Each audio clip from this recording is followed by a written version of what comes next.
જોવો દિવસભરના તાજા સમાચાર AK ન્યૂઝ ગુજરાતી પર। સરસ્વતી નદી કિનારે ધાર્મિક વિધિ બાદ દશામાની મૂર્તિઓનું વિસર્જન। વડગામ તાલુકાના યાત્રાધામ મુક્તેશ્વર ખાતે દશામાની મૂર્તિ વિસર્જનને લઈ ભવ્ય અને ભક્તિમય માહોલ જોવા મળ્યો હતો। આજે વહેલી સવારથી મોટી સંખ્યામાં શ્રદ્ધાળુઓ દશામાની મૂર્તિઓ સાથે મુક્તેશ્વર ખાતે મોટી સંખ્યામાં ઉમટી પડ્યા હતા। પવિત્ર શ્રાવણ માસ દરમિયાન ભાવિક ભક્તો દ્વારા 10 દિવસ સુધી દશામાની પૂજા અર્ચનાને વ્રત કરવામાં આવે છે। વ્રત પૂર્ણ થયા બાદ દશામાની મૂર્તિઓનું વિસર્જન કરવામાં આવે છે।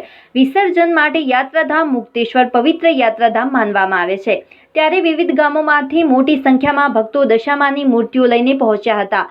આજરોજ મુક્તેશ્વર પરિસરમાં મેળા જેવો માહોલ સર્જાયો હતો। વધુમાં શ્રદ્ધાળુઓ દ્વારા સરસ્વતી નદીના કિનારે પૂજા અર્ચના અને ધાર્મિક વિધિ પૂર્ણ કર્યા બાદ દશામાની મૂર્તિઓનું વિસર્જન કરવામાં આવ્યું હતું। ભક્તોએ દશામાને ભાવભીની વિદાય આપી પરિવારના સુખ શાંતિ અને સમૃદ્ધિ માટે પ્રાર્થના કરી આસ્થાભર્યા માહોલ વચ્ચે દશામાના વ્રતનું ભાવભેર સમાપન કર્યું હતું। સાચી અને સચોટ માહિતી AK ન્યૂઝ ગુજરાતી પર।